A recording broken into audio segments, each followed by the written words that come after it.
स्वागत है आपका दोस्तों बिहार न्यूज़ में। मैं हूं फिरदौस गनी और आप देख रहे हैं केडीवी लाइव। दोस्तों आज हो चुका है 26 मई 2025। तो आज की पूरे बिहार की टॉप न्यूज़ लेकर आए हैं आपके लिए। वीडियो शुरू करने से पहले आपसे एक रिक्वेस्ट है कि अगर आप पहली बार इस चैनल पर आए हैं तो चैनल को सब्सक्राइब करके बेल आइकन को प्रेस कर दीजिए और साथ ही वीडियो को लाइक कर दीजिए, अपने दोस्तों के साथ शेयर भी कीजिए। तो चलिए चलते हैं आज की खबरों की ओर। दोस्तों आज बिहार न्यूज़ की शुरुआत सबसे पहले करेंगे कि ये खबर बिहार से नहीं बल्कि पूरे देश भर की खबर है, वहाँ से इस खबरों की शुरुआत, आज की खबर की शुरुआत करते हैं।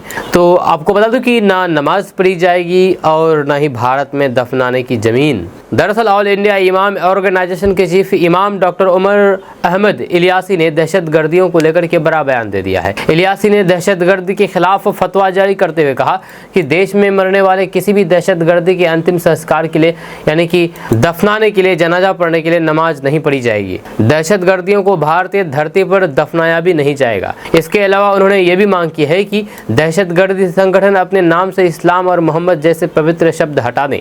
डॉक्टर इलियासी ने इस दौरान देश में चल रहे कई मुद्दों पर अपनी राह रखी है।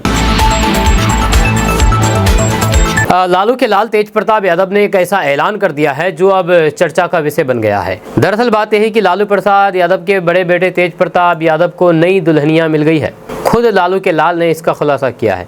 जब तेज प्रताप यादव ने शनिवार को स्वीकार किया है कि हम उस लड़की के साथ 12 सालों से रिलेशनशिप में रहे हैं, हम दोनों एक दूसरे से प्यार करते हैं। जब तेज प्रताप यादव ने एक फेसबुक पोस्ट लिखा कि मैं तेज प्रताप यादव और मेरे साथ इस तस्वीर में जो दिख रही है उनका नाम अनुष्का यादव है। जब हम दोनों पिछले 12 सालों से एक दूसरे को जानते हैं और प्यार भी करते हैं।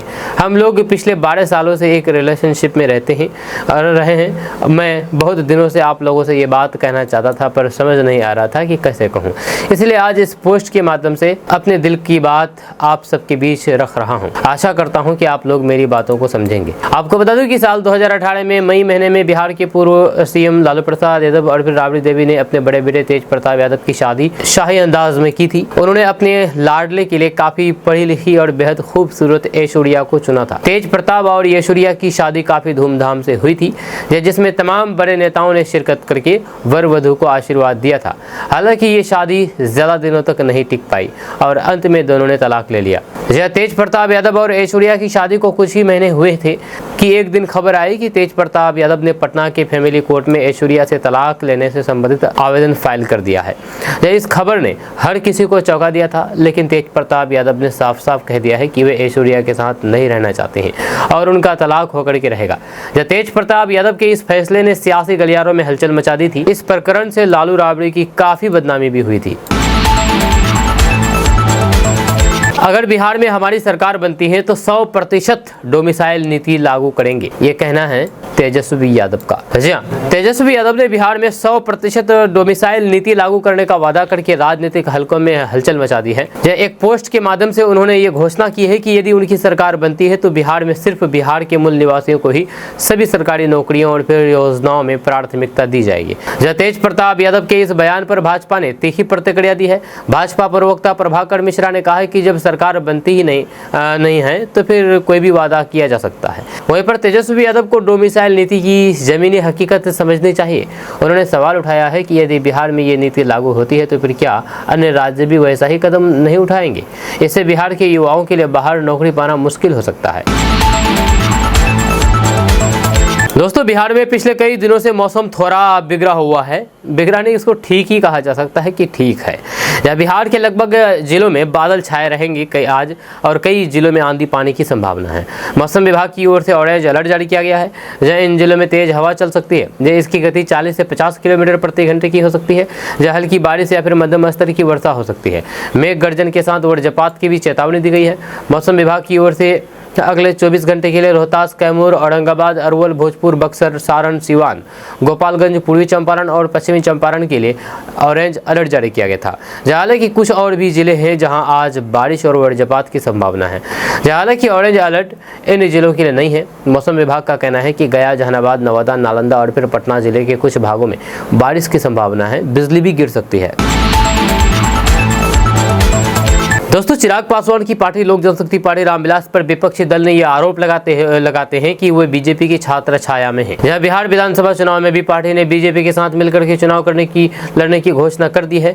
चिराग पासवान की पार्टी ने स्पष्ट कर दिया है कि हम गठबंधन में जरूर हैं, लेकिन हमारी अलग विचारधारा है, अलग सोच है और फिर स्वतंत्र पहचान है, और यही पहचान हम चुनाव में भी लेकर के जाएंगे। जमुई के सांसद और चिराग पासवान के बहनोई अरुण भारती का आरोप है कि कुछ ताकतें बार बार उनकी पार्टी को बड़े दलों की छाया में सीमित करने की कोशिश कर रही है, जो उन्हें स्वीकार है। उनका कहना है कि गठबंधन में रहने के बावजूद भी उनकी पार्टी की अपनी विचारधारा और पहचान है। इसी पहचान के साथ पार्टी चुनाव में भी जाएगी। हम बहुजन समाज की आकांक्षाओं के प्रतीक है और फिर इस प्रतीक को किसी दायरे में नहीं बांधा जा सकता है।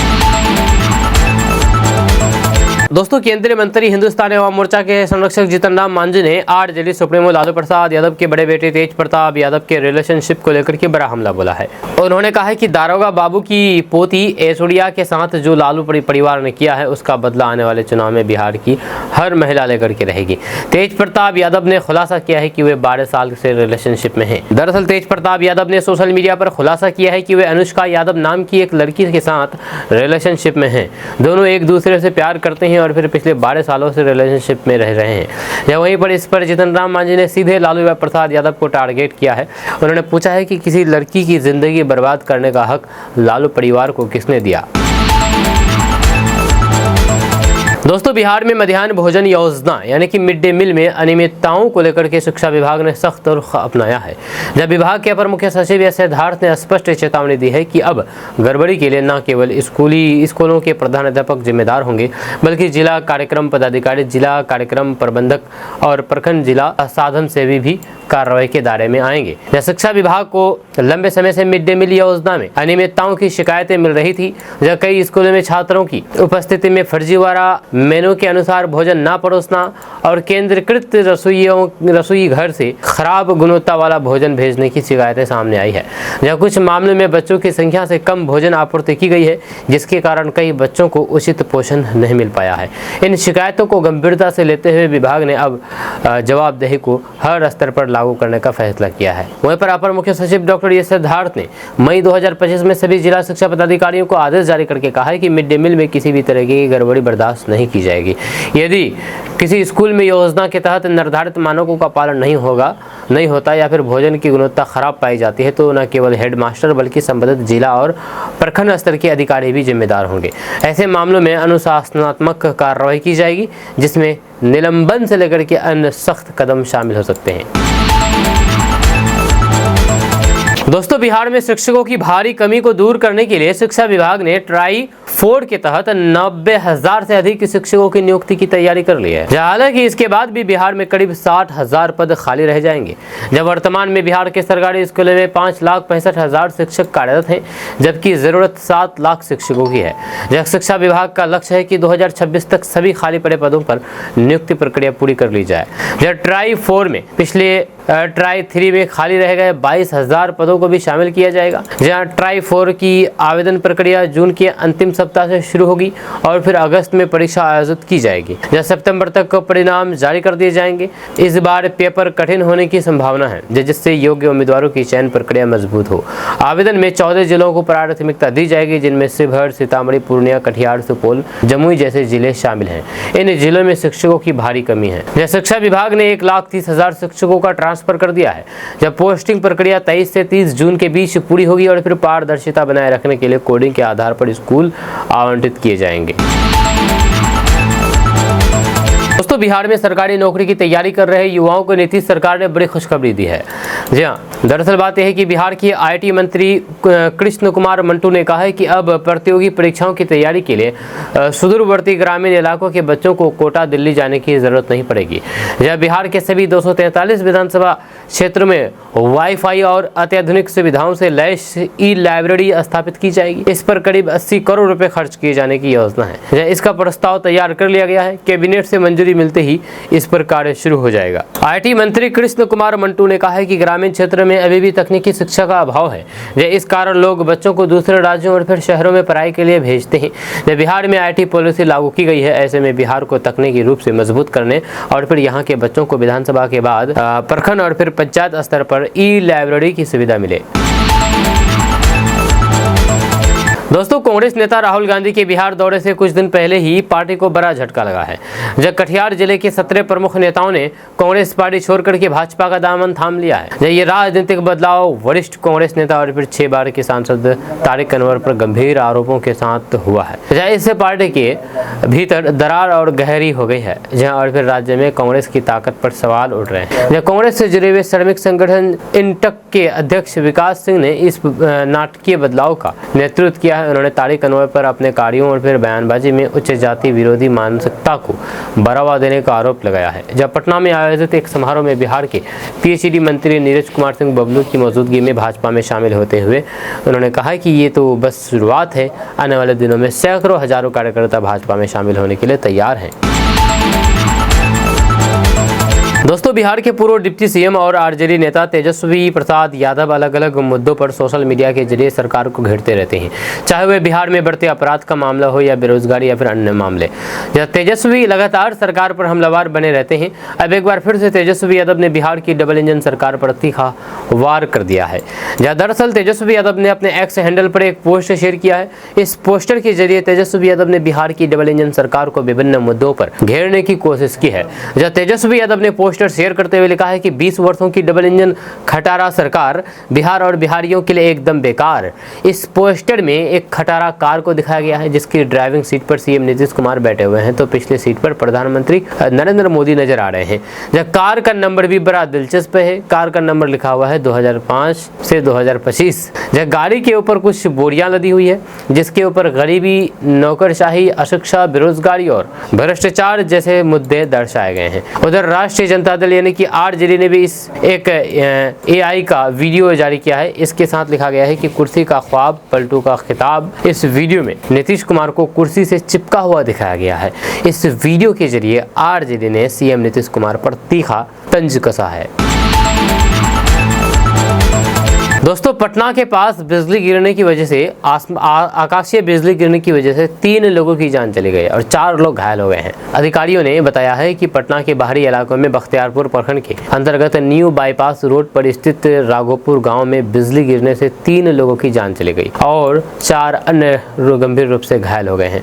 पीड़ित सोमवार रात को एक खेत में गेहूं की फसल साफ कर रहे थे, तभी अचानक तेज आंधी के साथ बारिश होने लगी और फिर उन्हें ट्रैक्टर ट्रॉली के नीचे शरण लेनी पड़ी। कुछ ही देर बाद इलाके में बिजली गिरी, जिसमें एक किशोर समेत 3 लोगों की मौके पर ही जान चली गई। अधिकारियों ने कहा है कि ये घटना बिहार में बिजली से संबंधित आपदाओं के बढ़ते खतरे को रेखांकित करती है, खास करके ग्रामीण इलाकों में, जहां पर लोग अक्सर खेतों में काम करते समय मौसम के संपर्क में आते हैं। बिजली गिरने से होने वाले लोगों की मौत के मामले में बिहार भारत के सबसे संवेदनशील राज्यों में से एक है। दोस्तों, भवन निर्माण विभाग द्वारा चरणबद्ध तरीके से राजगीर में खेल परिसर सह खेल विश्वविद्यालय में इंडोर और आउटडोर खेलों की सुविधाएं विकसित की गई है। यहां बिहार का पहला और देश का 6ठा खेल विश्वविद्यालय भी है। हाल के दिनों में बिहार को खेलों की दुनिया में राष्ट्रीय एवं अंतर्राष्ट्रीय स्तर पर नई पहचान मिली है। राजगीर खेल परिसर में कुश्ती, भारोत्तोलन, वॉलीबॉल, बैडमिंटन, तीरंदाजी, shooting, kabaddi, judo, taekwondo, boxing, cricket, football, hockey, basketball, handball, volleyball, cycling, athletics, track, shot put, लंबी कूद, triple jump, polar what, sepak टकरा और तैराकी समेत 33 तरह के इंडोर और आउटडोर खेल शामिल है। जहां हॉकी खिलाड़ियों के प्रैक्टिस के लिए एक हॉकी प्रैक्टिस टर्फ का भी निर्माण किया गया है। जब परिसर में एक आधुनिक शैक्षणिक भवन G+2 बनाया गया है, जिसमें बिहार खेल विश्वविद्यालय का कार्यालय, पदाधिकारियों के लिए कार्यालय और 242 क्षमता वाला एक ऑडिटोरियम शामिल है। दोस्तों, अब बिहार के हर कोने तक शिक्षा पहुंचकर ही दम लेगी। दरअसल बात यह है कि 358 प्रखंडों में नए डिग्री कॉलेज खुलेंगे। आपको बता दें कि बिहार के युवाओं के लिए ये एक बड़ी और अच्छी खबर सामने आ रही है। बिहार सरकार ने ऐसे सभी प्रखंडों की पहचान की है जहां अब तक कोई भी डिग्री कॉलेज नहीं है। अब इन 358 प्रखंडों में कॉलेज खोले जाएंगे ताकि बच्चों को अपने ही इलाके में उच्च शिक्षा मिल सके। इस योजना को तेजी से लागू करने के लिए शिक्षा मंत्री सुनील कुमार ने खुद विभागीय कामकाज की समीक्षा की है। उन्होंने निर्देश निर्देश दिया है कि जिला अधिकारी यानी कि डीएम अपने अपने क्षेत्र में जल्द से जल्द कॉलेज के लिए जमीन की पहचान करें और इसकी रिपोर्ट शिक्षा विभाग को सौंपें। उच्च शिक्षा निदेशालय के अधिकारियों की माने तो अब तक कई जिले में जमीन चिन्हित करने का काम शुरू हो चुका है। जहाँ समीक्षा बैठक में ये भी देखा गया है कि किन किन प्रखंडों में जमीन तय हो चुका है और कहाँ अभी प्रक्रिया चल रही है।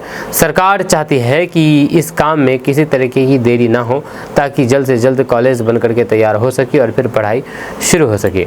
इस योजना की घोषणा राज्य सरकार ने बजट सत्र के दौरान की थी। अब इस पर जमीन पर काम शुरू हो गया है। शिक्षा विभाग ने स्पष्ट कर दिया है कि डिग्री कॉलेज विहीन प्रखंडों में जल्द से जल्द कॉलेज खोलना सरकार की प्राथमिकता है। दोस्तों, बिहार सरकार ने बिहार के सरकारी नौकरियों और फिर उच्च शैक्षणिक संस्थानों में दिव्यांग आरक्षण को लेकर के बड़ा बयान दिया है। अब दिव्यांग कोटे का लाभ केवल बिहार के मूल निवासियों को ही मिलेगा। इसके तहत डोमिसाइल नीति को लागू कर दिया गया है। इस संबंध में सामान्य प्रशासन विभाग ने आधिकारिक आदेश भी जारी कर दिया है। निर्णय के अनुसार दिव्यांगजन अधिकार अधिनियम के अंतर्गत मिलने वाला आरक्षण अब केवल बिहार के दिव्यांग उम्मीदवारों के लिए ही मान्य होगा। जानकारी के मुताबिक अधिनियम के तहत दिव्यांगजन को सरकारी नौकरी में 4% शैक्षिक आरक्षण, उच्च शिक्षा संस्थानों में 5% शैक्षिक आरक्षण दिया जाता है।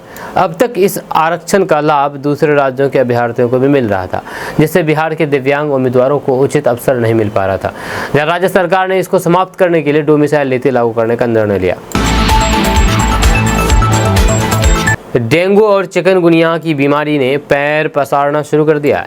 जी आपको बता दूं कि चिकनगुनिया और डेंगू के कई मामले सामने आ रहे हैं। लगभग बिहार के सभी जिलों में इस तरीके के मामले सामने आ रहे हैं, जिससे लोगों में दहशत फैल गई है। स्वास्थ्य विभाग द्वारा सरकारी स्वास्थ्य केंद्र में डेंगू और चिकनगुनिया की निःशुल्क जांच करने के आदेश जारी कर दिए गए हैं, जबकि इस श्रेणी के मरीजों के लिए स्वास्थ्य केंद्र में 70 बेड आरक्षित किए गए हैं। विभाग ने डेंगू और चिकनगुनिया की बीमारी से बचाव के लिए लोगों के लिए गाइडलाइन भी जारी कर दी है। जानकारी के अनुसार डेंगू का मच्छर 16 से 30 डिग्री तापमान में अपना प्रभाव अधिक रखता है। ये मच्छर साफ पानी में पैदा होता है और तकरीबन 7 दिन पानी खड़ा रहने पर ये लार्वा पैदा करता है। स्वास्थ्य विभाग के अनुसार अब तक कई सारे मामले ऐसे सामने आ चुके हैं। दोस्तों, बिहार में शिक्षक भर्ती की दिशा में एक और बड़ा कदम उठाया जा रहा है। जी आपको बता दें कि बिहार पब्लिक सर्विस कमीशन द्वारा आयोजित ट्राई 4.0 के तहत 90,000 शिक्षकों की नियुक्ति की जाएगी। शिक्षा मंत्री सुनील कुमार ने बताया है कि इस भर्ती में ट्राई 3 के 22,000 खाली पड़े पदों को भी शामिल किया जाएगा। हालांकि इसके बाद भी बिहार में करीब 60,000 शिक्षक पद खाली रह जाएंगे।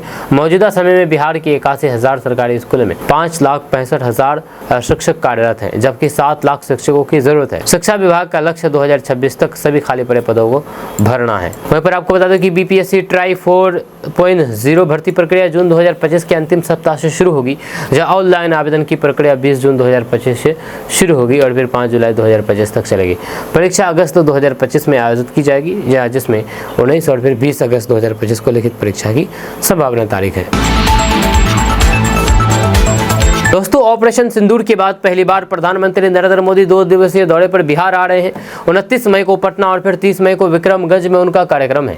इस दौरान वे बिहार वासियों को 50,000 करोड़ से अधिक की 16 विकास परियोजनाओं की सौगात देंगे। जब पटना और फिर विक्रमगंज से पीएम मोदी रेलवे, सड़क और फिर बिजली की योजनाओं का शुभारंभ और शिलान्यास करेंगे। इतना ही नहीं, पीएम मोदी पटना में रोड शो भी करेंगे। यह शो भाजपा कार्यालय तक जाएगा, इसके लिए तैयारी चल रही है। जब भाजपा सूत्रों की माने तो पीएम मोदी भाजपा कार्यालय में सांसद, विधायक, विधान परिषद और फिर संगठन के पदाधिकारियों के साथ बैठक भी करेंगे। इसमें आगामी विधानसभा चुनाव पर चर्चा होगी। 29 मई को पीएम पटना एयरपोर्ट के नए भवन का लोकार्पण भी करेंगे। रात्रि विश्राम पटना में करेंगे। इसके बाद 30 मई को विक्रमगंज में जनसभा को संबोधित करेंगे। इसके लिए सारी तैयारियां लगभग पूरी हो चुकी है। भाजपा के वरिष्ठ नेता और फिर मंत्री खुद कार्यक्रम स्थल पर कैंप कर रहे हैं। दोस्तों, पटना जंक्शन पर यात्रियों की सुविधा को बढ़ाने के लिए रेलवे बड़ा कदम उठाने जा रही है, जहां स्टेशन पर मौजूद टिकट घर को तोड़ करके इसके स्थान पर 2 नए टिकट घरों का निर्माण किया जाएगा। साथ ही साथ मीठापुर की ओर से 2 नए फुटओवर ब्रिज भी बनाए जाएंगे। इस बदलाव से यात्रियों को टिकट खरीदने और फिर स्टेशन पर आवागमन में काफ़ी राहत मिलेगी। रेलवे ने यह सुनिश्चित किया है कि वैकल्पिक व्यवस्था होने के बाद ही मौजूदा टिकट घर को तोड़ा जाएगा, ताकि यात्रियों को किसी तरह की कोई भी असुविधा न हो। आपको बता दूं कि पटना जंक्शन के मौजूदा टिकट घर से हर दिन लगभग 1 लाख टिकटों की बिक्री होती है, जिससे ये स्टेशन एक महत्वपूर्ण हिस्सा है, जहां रेलवे ने इसे तोड़ करके 2 नए टिकट घर बनाने का फैसला किया है। पहला टिकट घर पार्सल कार्यालय के पास बनाया जाएगा, जो यात्रियों के लिए आसान पहुंच प्रदान करेगा। दूसरा टिकट घर मीठापुर की ओर होगा, जहां 2 नए फुट ओवर ब्रिज भी बनाए जाएंगे। दोस्तों, बिहार को केंद्र सरकार ने एक और एक्सप्रेसवे का तोहफा दिया है। यह बिहार से गुजरने वाले तीसरी एक्सप्रेसवे होगा, जो 8 जिलों से होकर के गुजरेगी। 27,522 करोड़ रुपए की लागत से स्वीकृत ये 6 लेन गोरखपुर सिलीगुड़ी एक्सप्रेसवे है। वाराणसी कोलकाता एक्सप्रेसवे और फिर पटना पूर्णिया एक्सप्रेसवे के बाद ये तीसरा एक्सप्रेसवे है, जो बिहार के एक पश्चिमी हिस्से से सीमांचल तक के इलाकों को शानदार सफर का मौका देगी। गोरखपुर सिलीगुड़ी एक्सप्रेसवे की कुल लंबाई 525 किलोमीटर है। इसमें से सबसे ज्यादा बिहार में 417 किलोमीटर का निर्माण होगा। दरअसल केंद्रीय सड़क परिवहन एवं राजमार्ग मंत्रालय ने गोरखपुर सिलीगुड़ी एक्सप्रेसवे को मंजूरी दी है। ये इस एक्सप्रेसवे की खासियत होगी कि वाहन चालक 120 किलोमीटर प्रति घंटे की स्पीड से गाड़ी चला सकते हैं। जब बिहार में 417 किलोमीटर लंबाई में बनने वाली सड़क 8 जिलों पश्चिमी और फिर पूर्वी चंपारण, शिवहर, सीतामढ़ी, मधुबनी, सुपौल, अररिया और किशनगंज से गुजरेगी। जब प्रारूप के तहत 66 करोड़ रुपए प्रति किलोमीटर की लागत से गोरखपुर सिलीगुड़ी एक्सप्रेसवे का निर्माण होगा। 66 करोड़ रुपए प्रति किलोमीटर की लागत से, यानी कि 1 किलोमीटर में 66 करोड़ रुपए खर्च होगा। इस सड़क से एक साथ ही उत्तर प्रदेश, बिहार और पश्चिम बंगाल को बड़ा फायदा होगा, जब महज 5 से 6 घंटे में पूरी दूरी तय की जा सकेगी। दोस्तों, जम्मू कश्मीर के पहलगाम में हमले को लेकर के हरियाणा से भाजपा के राज्यसभा सांसद रामचंद्र जांगरा ने ऐसा बयान दिया है, जिसने देश भर में तीखी प्रतिक्रिया को जन्म दे दिया है। उन्होंने कहा है कि जो महिलाएं हमले में अपने पति खो बैठी है, उनमें से किसी में भी वीरांगनाओं जैसा जोश नहीं था, इसलिए 26 लोगों की जान चली गई। इतना ही नहीं, जांगरा ने यह भी कहा कि अगर यात्री प्रधानमंत्री की योजना के तहत ट्रेंड होते तो फिर इतने लोग नहीं मारे जाते। उनका ये बयान उस समय आया है जब देश अभी भी इस जघन्य और फिर विभत्स से हमले से उबर नहीं पाया है। जब 22 अप्रैल को जम्मू कश्मीर के पहलगाम में ये घटना घटी थी, और आज इन्होंने ये बेतुका वाला बयान दिया है, जिसको लेकर के पूरे देश भर में खलबली मच गई है। जहाँ हरियाणा के भाजपा राज्यसभा सांसद रामचंद्र जांगरा ने एक कार्यक्रम के दौरान कहा है कि पहलगाम हमले के दौरान यात्रियों के पास लाठी डंडे होते और फिर वे दहशतगर्दियों पर टूट पड़ते तो फिर 26 नहीं सिर्फ 5-6 जाने जाती और हमले को वहीं पर रोका जा सकता था। उन्होंने प्रधानमंत्री की अग्निवीर योजना का भी जिक्र करते हुए कहा कि ये युवाओं में साहस और सुरक्षा की भावना भरने के लिए है। जहाँ उनका मानना है कि अगर ऐसी ट्रेनिंग आम यात्रियों को भी दे दी जाए तो फिर भविष्य में इस तरह की घटनाएं टाली जा सकती है। दोस्तों, बिहार के सभी 534 अंचल कार्यालयों की रैंकिंग जारी की गई है। चलिए आपको बताते हैं कि कौन टॉप किया है। दरअसल राष्ट्र एवं भूमि सुधार विभाग द्वारा नियमित रूप से अंचल कार्यालय से लेकर के जिलों तक किए जा रहे राजस्व कार्यों की समीक्षा की जा रही है। इसका उद्देश्य आम जनता को राजस्व विभाग की सेवाओं का लाभ समुचित रूप से दिलाना है। इस क्रम में विभाग द्वारा राज्य के सभी 534 अंचल कार्यालयों की समीक्षा करके उनका अप्रैल माह की रैंकिंग जारी की गई है। जहाँ अंचल कार्यालयों की रैंकिंग जारी होने और फिर उनके कार्यों की लगातार समीक्षा से कार्य प्रणाली में क्रमवार सुधार जारी है। अप्रैल माह की रैंकिंग में बांका का फुल्ली डुमर अंचल कार्यालय पिछले माह के 7वें से पहले स्थान पर पहुंच गया है। जमुई का लक्ष्मीपुर अंचल पिछले माह के नंबर 1 से इस माह दूसरे स्थान पर है। तो फिर बेगूसराय का खोदबंदपुर अंचल 10वें से इस माह तीसरे स्थान पर पहुंच गया है। औरंगाबाद का हसपुरा दूसरे से इस माह 8वें, तो फिर बांका का बरहट तीसरे से 31वें स्थान पर पहुंच गया है। जब फरवरी में पहले स्थान पर सारण का नगरा और फिर दूसरे स्थान पर औरंगाबाद का हसपुरा अंचल था। सीएम नीतीश कुमार को 1 मिनट भी कुर्सी पर रहने का अधिकार नहीं है, हक नहीं है। ये कहना मेरा नहीं है, बल्कि ये कहना है आरजेडी का। दरअसल बिहार में कानून व्यवस्था का मुद्दा विपक्ष जोर शोर से उठा रहा है। विपक्ष के हमले से नीतीश सरकार बैकफुट पर है। आए दिन आपराधिक घटना पुलिस की कार्यशैली पर सवाल खड़े करती है। ताजा मामला बक्सर फायरिंग मामले में 4 लोगों की जान चली गई है। इस घटना के बाद सियासत भी शुरू हो गई है।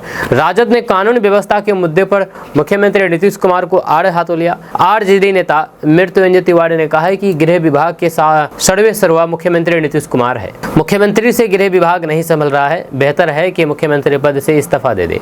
राजद नेता ने कहा है कि एनडीए सरकार के रहते वारदात रोकने वाली नहीं है। जब बिहार में एक के बाद एक आपराधिक घटना हो रही है। मृत्युंजय तिवारी ने कहा है कि बिहार में अपराधी तांडव मचा रहे हैं, आपराधिक वारदात से लोग करा रहे हैं। डबल इंजन की सरकार में अपराधियों को संरक्षण प्राप्त है। नेता प्रतिपक्ष तेजस्वी यादव लगातार क्राइम बुलेटिन जारी कर रहे हैं। वहीं उन्होंने कहा है कि बिहार में अपराधियों का मनोबल बढ़ा हुआ है, लोगों को घर से निकलने में डर लग रहा है, अपराधी राज से लोग करा रहे हैं। राजद नेता ने कहा है कि मुख्यमंत्री नीतीश कुमार को 1 मिनट भी कुर्सी पर बने रहने का अधिकार नहीं है। आपको बता दें कि बक्सर में बालू रखने के लिए विवाद ने हिंसक रूप ले लिया। लाठी डंडों से लैस 2 पक्ष आमने सामने आ गए।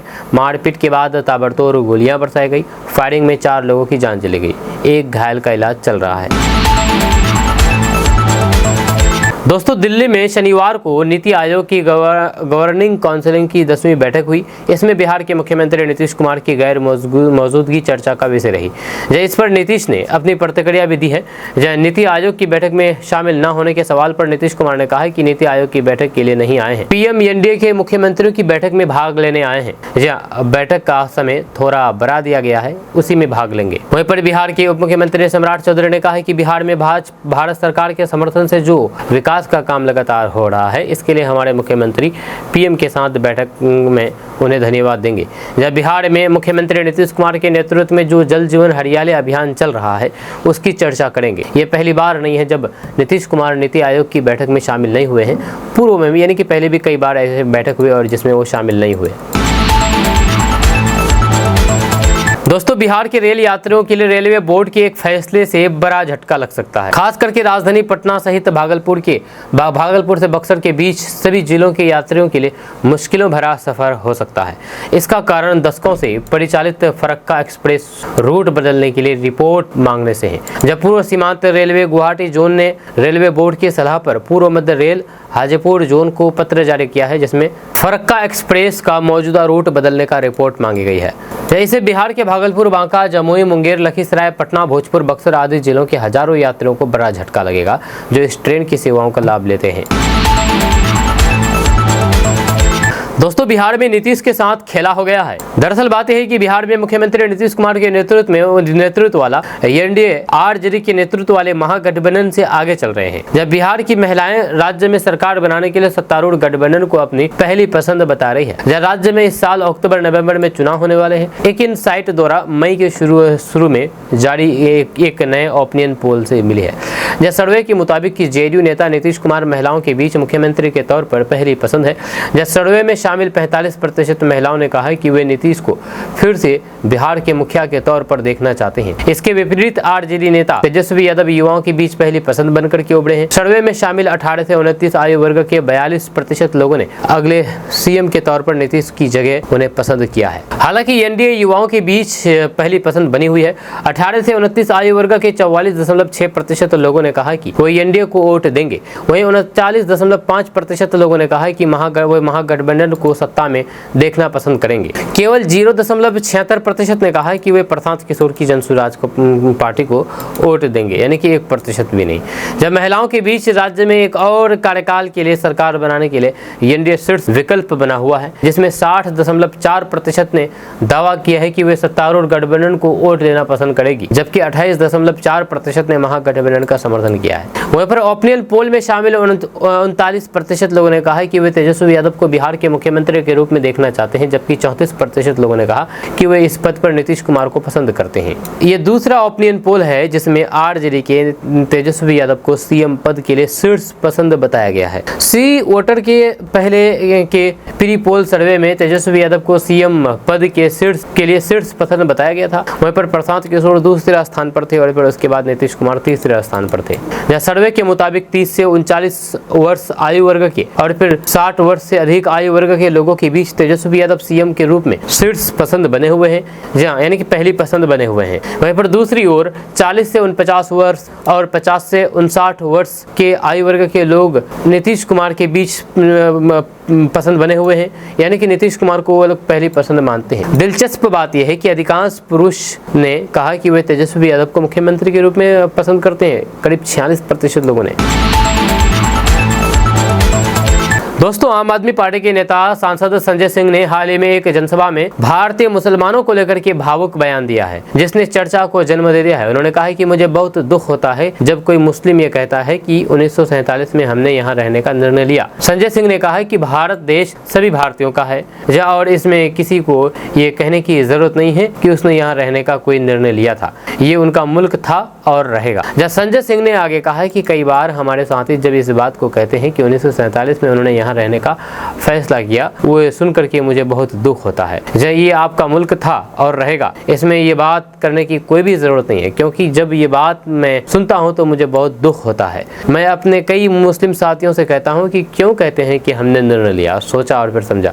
ये आपका मुल्क है, आपके बाप दादा पूर्वज यहीं पर रहे हैं, यही पैदा हुए हैं, तो फिर ये कहने की जरूरत नहीं है। ये बयान उन्होंने वक्फ संपत्तियों की सुरक्षा को लेकर के आयोजित एक सार्वजनिक बैठक में दिया है। इस मौके पर संजय सिंह ने वक्फ बोर्ड और फिर उससे जुड़ी हुई जमीनों की सुरक्षा के मुद्दे पर भी अपनी बात रखी है। उन्होंने कहा है कि वक्फ की सुरक्षा किसी मुस्लिम समुदाय की नहीं, बल्कि जैन, हिंदू, सिख और फिर ईसाई सभी वर्गों धर्मों की धार्मिक भूमि की सुरक्षा है। इस पर हमला सभी स्थलों पर हमला है। दोस्तों, पटना सिटी वासियों के लिए यानी कि पटना शहर वासियों के लिए राहत बड़ी खबर सामने आई है। दरअसल शहर की भीड़-भाड़ और ट्रैफिक जाम से निजात दिलाने के लिए बिहार सरकार ने एक और अहम कदम उठाया है। जहां गंगा नदी के किनारे गायघाट से दीदारगंज तक 8 किलोमीटर लंबी 4 लाइन सड़क का निर्माण होने जा रहा है। जहां बिहार राज्य पथ विकास निगम ने इसके लिए निर्माण एजेंसी का चयन कर लिया है और जून के पहले सप्ताह से निर्माण कार्य शुरू कर दिया जाएगा। इस महत्वपूर्ण परियोजना पर लगभग 100 करोड़ रुपए खर्च होंगे और इसे अगले 1 साल में पूरा कर लेने का लक्ष्य तय किया गया है। अधिकारियों के मुताबिक ये सड़क अशोक राजपथ का वैकल्पिक मार्ग बनेगी, जिससे पटना सिटी के लगभग 10 लाख लोगों को ट्रैफिक से राहत मिलेगी। जहां अशोक राजपथ पर वाहनों के अत्यधिक दबाव को कम करने में ये सड़क मददगार साबित होगी।